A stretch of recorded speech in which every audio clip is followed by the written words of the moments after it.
Hello, bebés. Yo les dije que así iba a empezar el podcast de ahora en adelante porque ustedes son mis bebés.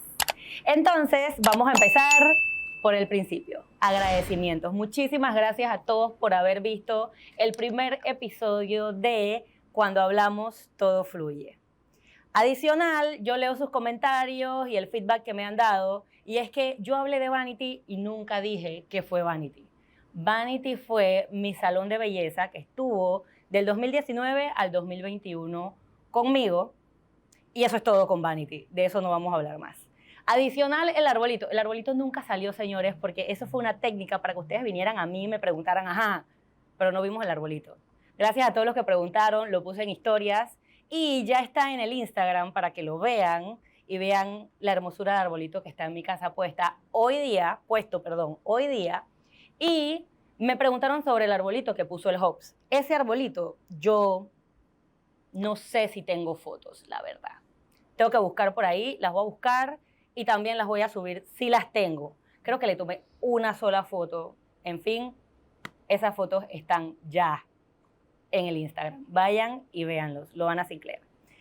Y a lo que vinimos, señores, vamos con el episodio número 2 para una persona que se va a sentar aquí. Ya está.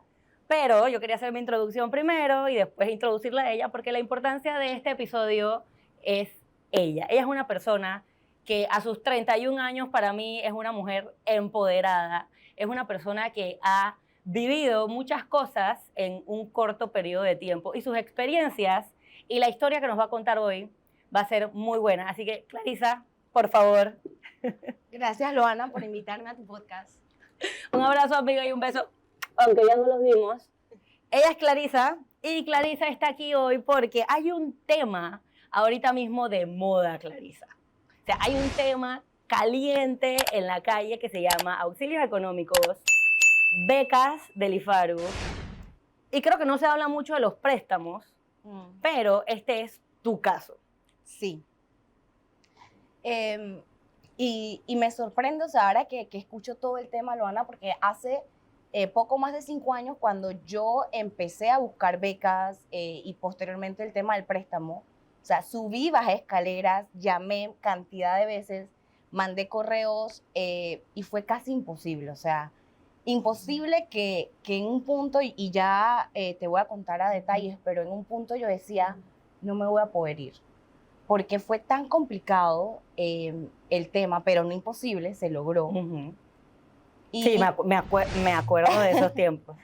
Y wow, ahora ver como todo este tema y la facilidad con la que se ha dado últimamente es un poco, digamos, un poco, wow. Es un balde de agua fría. Es un balde de agua fría. Cuando tú comparas lo que estamos viendo hoy día en las redes, sí, en las noticias, con lo que te pasó a ti y cómo lo hiciste en aquel momento. Sí, y estoy segura que muchos de mis compañeros que igual tuvieron viviendo en el extranjero con préstamos, subiendo y bajando escaleras, o sea, para ellos también es un balde de agua fría porque yo hablé con muchos de ellos conocidos y todos vimos historias muy similares, o sea, mucha frustración durante el proceso, que realmente, como en mi caso, que yo no conocía absolutamente a nadie, ni siquiera en el IFARU, o sea, cuando vienes de hacer el proceso como es, realmente el tema de la resiliencia es un tema muy importante porque es otra historia. Y la constancia. Y la constancia, por supuesto, es otra versión. Claro, porque subir y bajar escaleras, andar con los papeles, que la firma, que todo, y aquí tras cámaras hablábamos un poco, porque sí, o sea, yo fui la persona que en algún momento nos sentamos a hablar, y señores, Clarisa es una de las personas principales por lo que esto está pasando hoy día, porque nosotras hablábamos cuando ella me comenta de su préstamo y lo que quiere hacer, dónde se quiere ir, qué quiere estudiar, y me dice, cuando terminamos esa conversación, y esto fue algo que me marcó, yo creo que nunca te lo he dicho, fue que ella me dice a mí, Loana, tú deberías hacer esto, tú deberías ser una guía, una persona que apoye a la gente para saber qué cosas quiere y demás, dar tu experiencia. En ese momento, hace 5 años atrás, ¿qué tenía yo? 32 años. Sí. O sea, casi que estaba de tu edad en ese momento. Y esa fue una de las cosas que a mí me marcó y por lo cual eres la primera persona que invito hoy día aquí a decir esta experiencia, además de que el tema está muy de moda, sí, y es algo que realmente hay que verlo desde el lado de la persona que lo vivió. Necesito seguir el baño. Vaya, tranquila. Entonces, la idea, bueno, y antes de seguir, aquí pedimos unos platitos de donde estamos. Más adelante les voy Uy, qué rico. a comentar qué es esto. Yo estoy a dieta, entonces por eso la ensaladita y acá hay arrocito y un pollito y vegetales por lo menos, ¿no? Para compartir aquí mientras estamos hablando. Y te decía que la idea de esto, que gracias a ti pues hoy día eres una de las personas que influyó en que esto suceda. Y la idea es que tú puedas contar tu experiencia y nos cuentes desde el lado de una persona que lo vivió, porque todo lo que vemos ahorita es de las investigaciones y todo el revuelo de la gente pues que está molesta por lo que está pasando, pero tú eres una persona que lo vivió. Vamos a verlo desde ese punto de vista. Si nos puedes hablar desde que empezaste, cómo fue la idea, qué te surgió a ti, qué te llamó a ti a buscar esto. Yo desde, inclusive antes de entrar a la universidad, siempre tuve mucha afinidad por el tema del diseño, por el tema de las marcas. Siempre estuve muy curiosa de qué hace una marca tan especial, cómo las personas, qué atrae a las personas a las marcas. Y siempre tenía estas preguntas en mi cabeza, pero realmente no tenía ningún tipo de guía o de cómo iniciar. Entonces, para mí, realmente fue un caminar porque yo estudié logística, algo que no tiene nada que ver con esto. Y nada de lo que estudié respondía a mis preguntas y eso tan personal que me encantaba a mí, o sea, que me sigue gustando, que es la moda, que es la marca, que atrae a una persona. Y no fue hasta que entré a mi primer trabajo, que casualmente donde conocí a Loana, que empecé a ver un poquito más cómo era el proceso, qué era una marca, cómo las personas compraban, por qué se habían muchas marcas ofreciendo el mismo producto, las personas se inclinaban hacia una o hacia otra. Y te hago un paréntesis ahí, y ahí es donde aprendemos que tú puedes haber estudiado algo, pero a pesar de haberlo estudiado siempre puedes sentir curiosidad por otras cosas.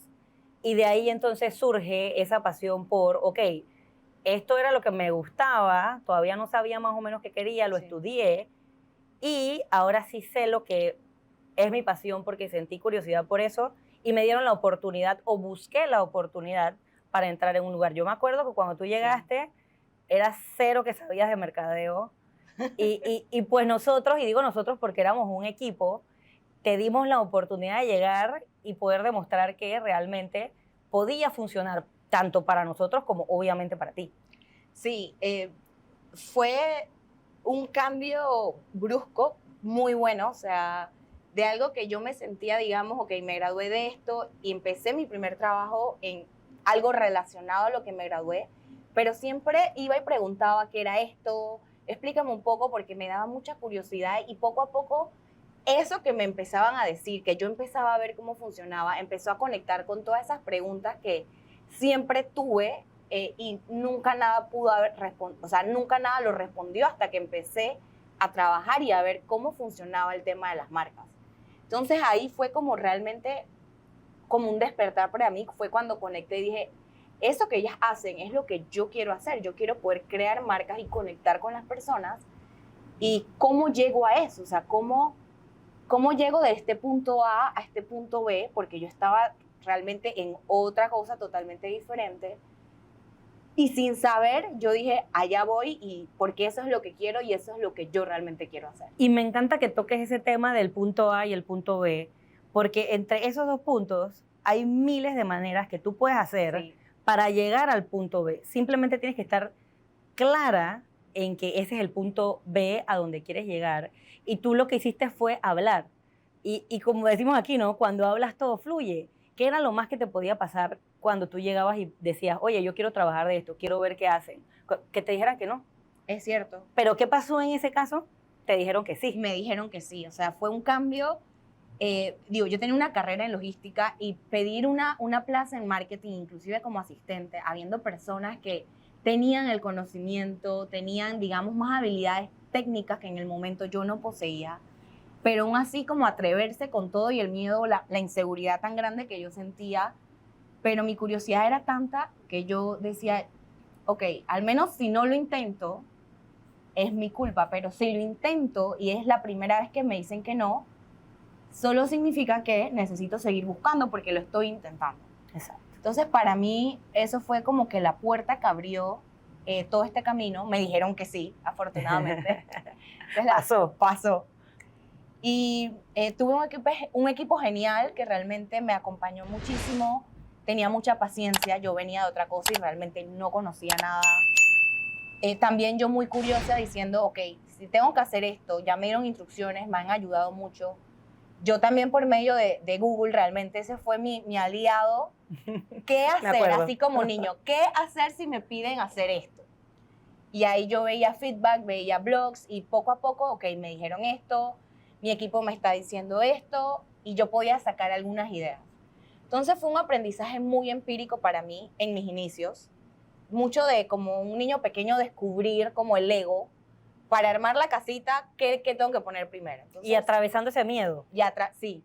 Porque al final también estaba jugando entre lo hago mal, sí, sale algo mal y yo me voy de aquí, porque además trabajábamos en una empresa muy estricta, sí, con una cultura muy estricta, con una cultura en donde los errores no tienen cabida en ningún lugar.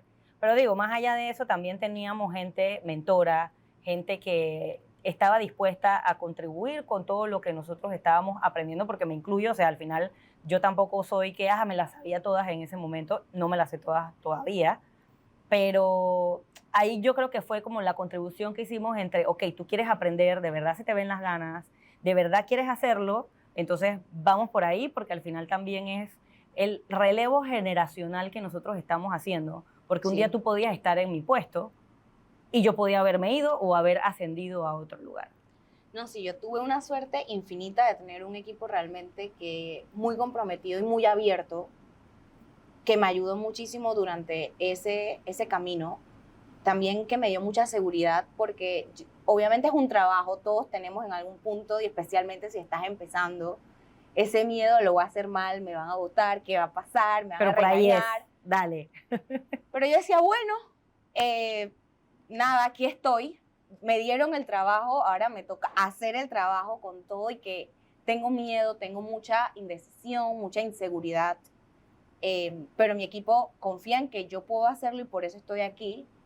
Entonces vamos, que es lo importante, hay que seguir y en el camino iremos aprendiendo a ver qué pasa. Exacto, y ya te montaste en tu patín del punto B, sí, y te fuiste ahí corriendo. Claro, y fue un trabajo en equipo también.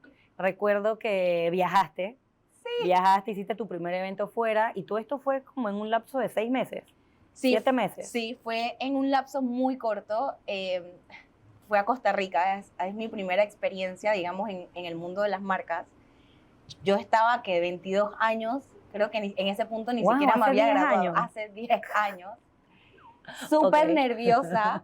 Teníamos un lanzamiento, una nueva tecnología y era una rueda de prensa. Rueda de prensa que en ese momento para mí era, ¿qué es esto? ¿Cómo hago esto? Para algunos era de que, ella puede, eso es una tontería, o sea, ¿cuántas veces no lo hemos hecho? Y para mí era, ok, ahora dije que lo iba a hacer, me dieron la responsabilidad, lo tengo que hacer, ¿cómo hago? Y era mucho de, Clarisa venía y preguntaba algo, y cuando ella preguntaba era, ajá, ¿y cómo tú lo harías? Y ella como que, no sé, claro que sí sabes. ¿Cómo haría? Bueno, yo haría esto, dame un segundo, voy a pensar. Y se iba y pensaba y regresaba con una vaina y que, wow. Sí, fue una experiencia súper bonita. A partir de ahí empecé a agarrar confianza. Ese fue mi primer proyecto, digamos, el más grande en ese momento que estaba iniciando. Era fuera del país, estaba sola. Sí, entonces el equipo me dio confianza en que podía hacer las cosas. Yo agarré como esa confianza de que también podía hacerlas. Y fue realmente para mí estoy en camino al punto B. Exacto.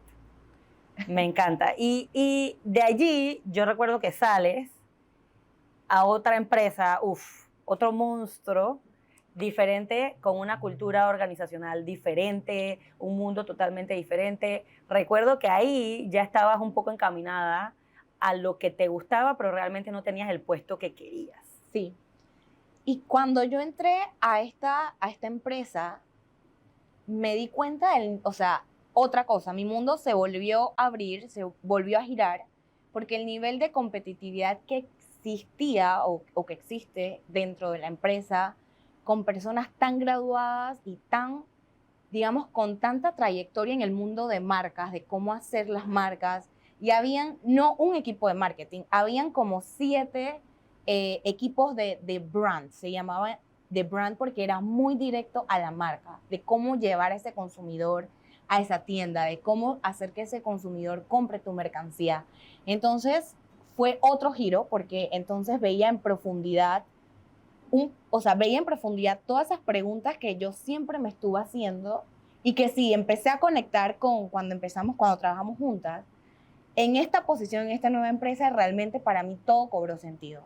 Y ahí fue donde me di cuenta que si yo realmente quería ser una de las personas creando las marcas o tomando las decisiones de las marcas, necesitaba salir de mi zona de confort e irme a estudiar, porque todos los conocimientos que yo había adquirido eran empíricos a través de la experiencia, maestro Google, que me ayudó muchísimo, pero hacía falta mucha base, hacía falta mucho conocimiento de realmente qué hace la marca y cómo podemos transformar y pensar más allá del presente. Claro, Entonces, te hacía falta como eso, esa profundidad y sentido, de que todo el mundo se burla que los marketeros o la gente de marketing siempre habla que el brand y todas esas cosas así en inglés y que el forecast y no sé qué.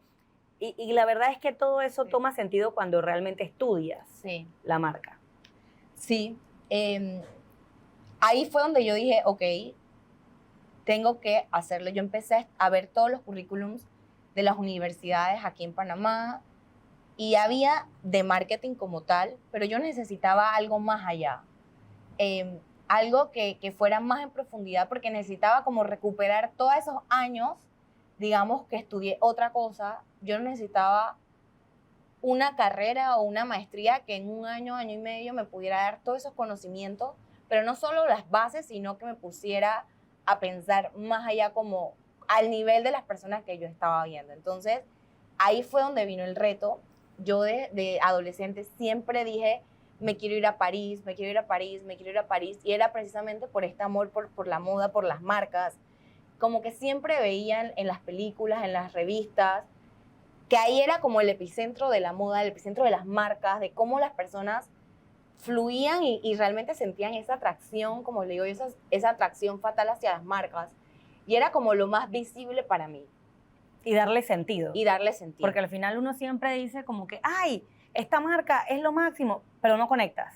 Sí. Simplemente es una marca que, porque todo el mundo la tiene, pues tú también la quieres tener, pero aquí ya lo que tú querías era más conectar ese sentido de pertenencia de una persona sobre una marca. Sí, eso era lo que yo estaba buscando y yo dije, bueno, si aquí no está, realmente en ese momento no estaba muy segura del plan que estaba buscando. Yo quería que el objetivo fuera exactamente lo que tú dijiste, es poder realmente que el consumidor conectara a un nivel muy emocional con la marca y entender como toda esa psicología detrás del consumidor y la marca.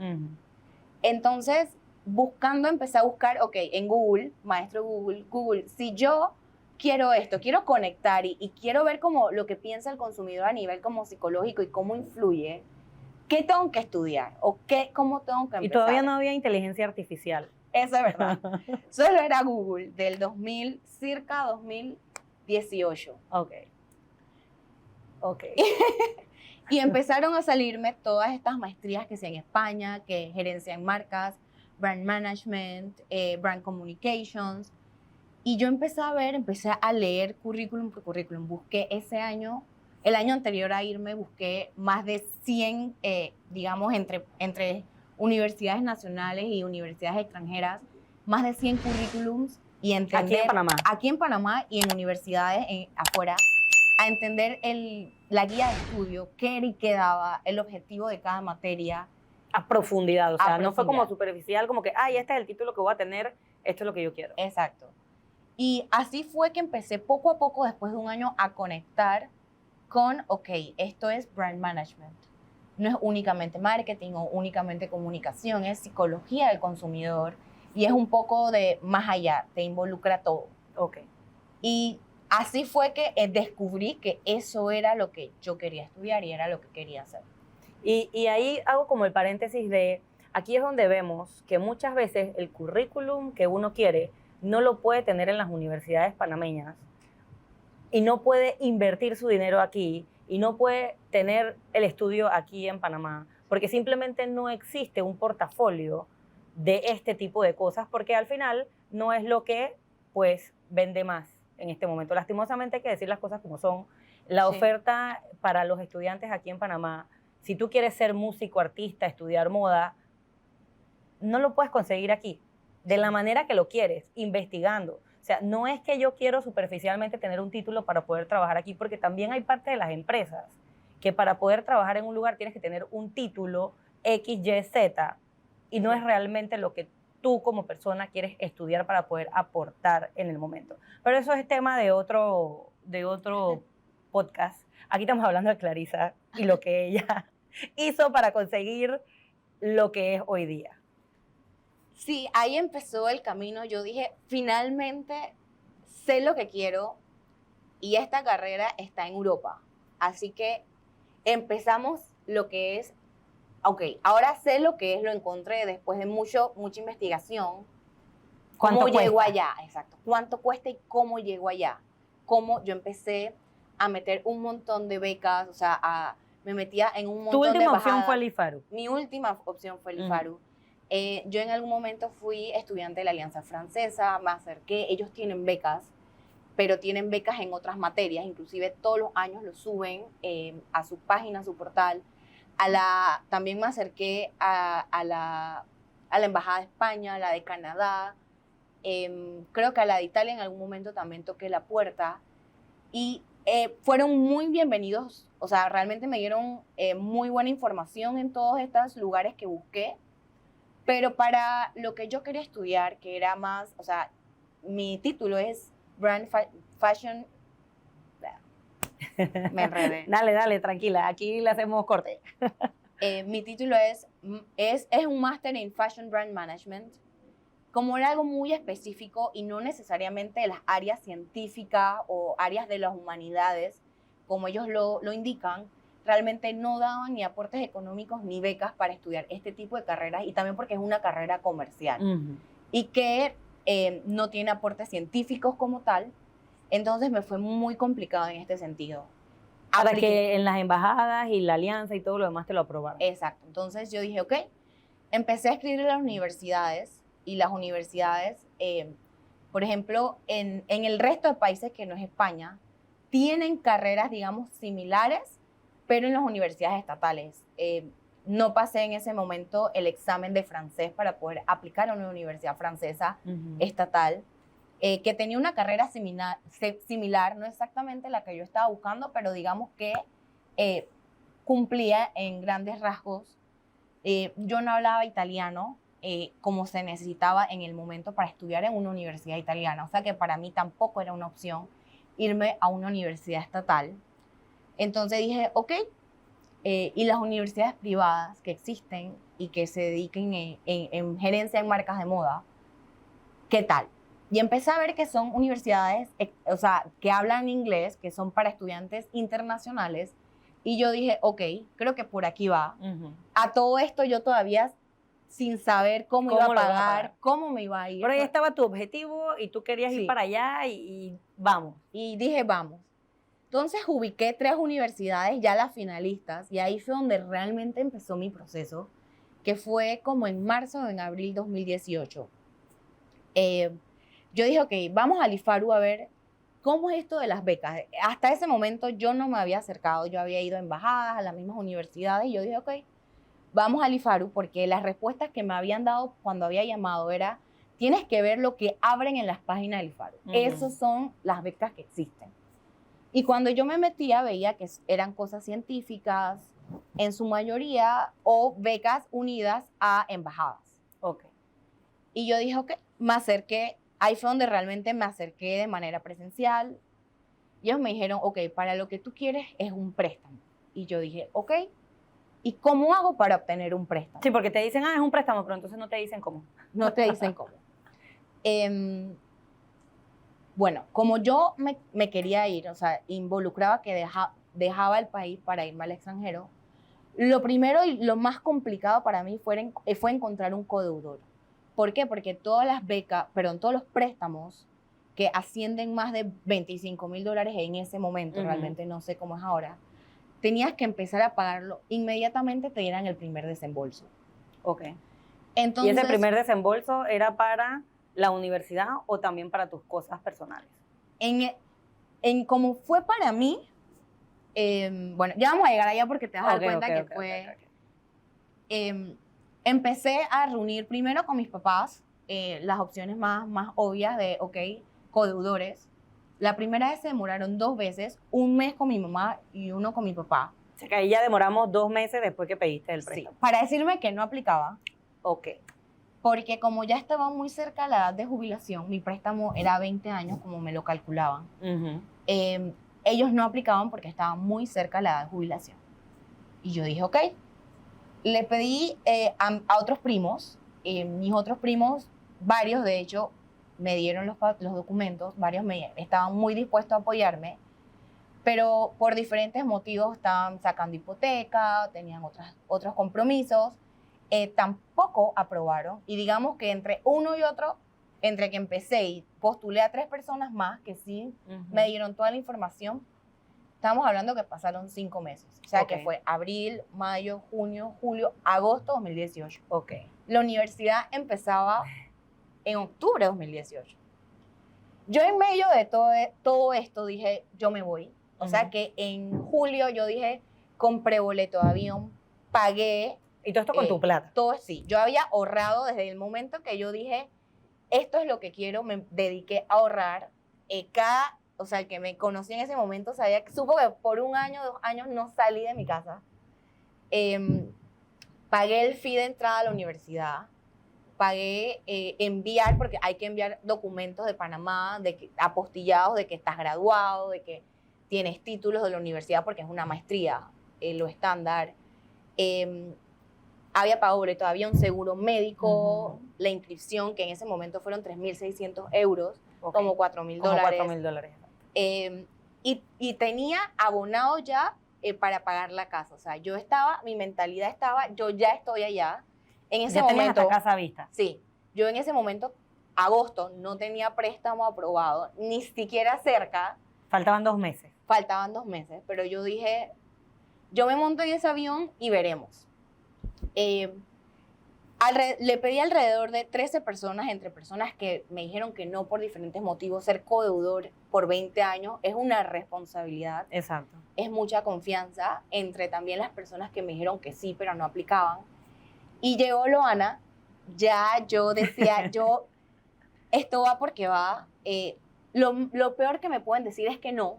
Entonces yo empecé a salir de mi zona de confort, de mi familia, y empecé a preguntarle a varias personas en ese momento que trabajaban conmigo, y Loana, que ella en ese momento no trabajaba conmigo. Fuiste la 13ª persona a quien yo le pedí. Eso no lo sabía, o sea, eso me estoy enterando aquí para que sepan. Fue un camino, y Loana, me acuerdo que le dije, oye, mira, si que podemos ir a cenar.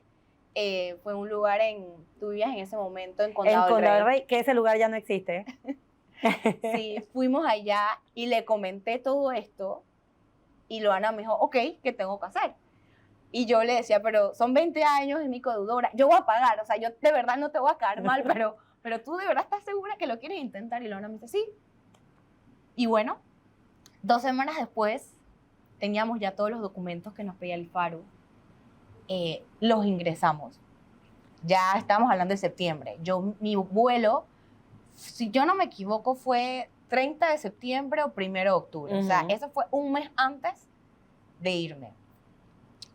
Yo me monté en ese avión y yo hasta ese momento no sabía si ese préstamo estaba aprobado o no. O sea, pero tú te montaste en el Yo me monté y dije, había vendido mi carro. Me acuerdo que había vendido. Había vendido ropa, porque necesitaba plata. Dejé mi trabajo que me encantaba en una transnacional de marca, o sea, una cosa muy buena. Un lugar en donde puedo apostar a que el 50% de la gente que sabe de esa empresa, que está aquí en Panamá, quiere trabajar ahí. Sí. Y, y yo dije, lo peor que puede pasar es que no me salga, yo ya me monté y con lo que tengo ahorrado, bueno, no entro a la universidad, pero conocer Europa. Aprovechar esos 3 meses y me iré de Eurotrip, porque ya estaba ahí, ya yo lo había dejado todo, no tenía opción, no tenía carro, no tenía trabajo. O sea, tú tenías que hacer tu vida de nuevo si sí, eso no pasaba. Exacto, o sea, yo dije, y ya me monté, entonces, nada, lo peor que puede pasar es esto, que sigue siendo una bonita experiencia, un bonito aprendizaje, y lo mejor que pudiera pasar es que después de pasar todo esto, es que me lo aprueben. Aunque se demore, si lo aprueben y tengo ese papel que dice que sí, nada. Yo con la universidad converso que se va a demorar un poco el pago, porque era una universidad privada, o sea, tenía que hacer pagos para que me dejaran dar las clases. Claro. Y listo. Que ahí vuelvo al punto. O sea, cuando hablamos todo fluye. Si tú tienes un problema, tienes un tema, lo más lógico es ir a hablarlo y se resuelve. Sí. Justo antes de empezar, porque yo llegué, uno de los primeros días de octubre, empezaba como a mediados de octubre, me mandan un correo. Yo había mandado cantidad de correos, o sea, Al IFARU. Ajá. Y me responden que la persona, o sea, Loana, aplicaba. Y que ¿Y tú ya estabas allá? No. Ya yo estaba allá. Sí. Y que entonces iba a empezar. Me acuerdo que fue con tu mamá. Sí, fuiste con mi mamá. Sí, porque ya yo no estaba aquí. Ajá. Fuiste a firmar los documentos. Exacto. Entonces, le dijeron que ella podía venir, o sea, que iban a redactar el contrato. Ajá. Y que ya la persona en una semana podía ir. O sea, a todo esto todavía no era que el proceso había iniciado. Aquí en Cuando Hablamos Todo Fluye también tenemos receso. O sea, nosotros hemos estado hablando mucho tiempo y yo sé que esto a ustedes les encanta. Entonces no se pierdan la segunda parte con Clarisa, porque aquí vamos a seguir hablando de todo lo que pasó con su préstamo en el IFARU y adicional un poquito más de esos sentimientos y esas cosas que evocaron mientras ella estuvo allá. Así que no se lo pierdan, viene la segunda parte, no se preocupen, ella va a estar aquí.